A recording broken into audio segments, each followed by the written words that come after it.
আচ্ছা আমি দিচ্ছি। না না আমি দিচ্ছি তো মামা 100 টাকা প্লেট। কি কর মামা 100 টাকা প্লেট, কালকে খেয়েছি 50 টাকা করে। আরে আমার বাসার সামনে খাইছি 30 টাকা করে, আপনার কি মাথা সমস্যা? আচ্ছা ঠিক আছে আপা, আপনার গলিগা একদম 50 টাকা প্লেট থাকবো। আচ্ছা তাহলে 3টা দেন। ঠিক আছে দিতেছি খারাপ। নেন মামা। ঠিক আছে আপু। ভাইয়া বিল কত হয়েছে? আপু বিল হইছে 3 জনের 150 টাকা। আচ্ছা দিচ্ছি আমি। আপু দাঁড়ান, আমার ফুচকার দোকানে একটা রুলস আছে, 3 জনের 150 টাকা।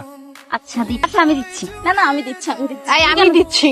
কি বলছে শুনোস নাই, যে বেশি সুন্দর বিল সে দিবে। তুমি কি সুন্দর, নিজেকে সুন্দর দাবি করতেছো? কি মনে হচ্ছে তোমার? আজব। এই আমি দিচ্ছি। আরে তোরা ঝগড়া করতেছিস কেন? বিল আমি দিচ্ছি তো। আরে আমি দিচ্ছি।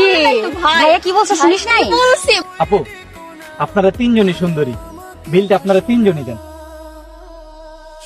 ঠিক আছে আপুরা, বাই। চলো। এই আমাকে সুন্দর বলছো।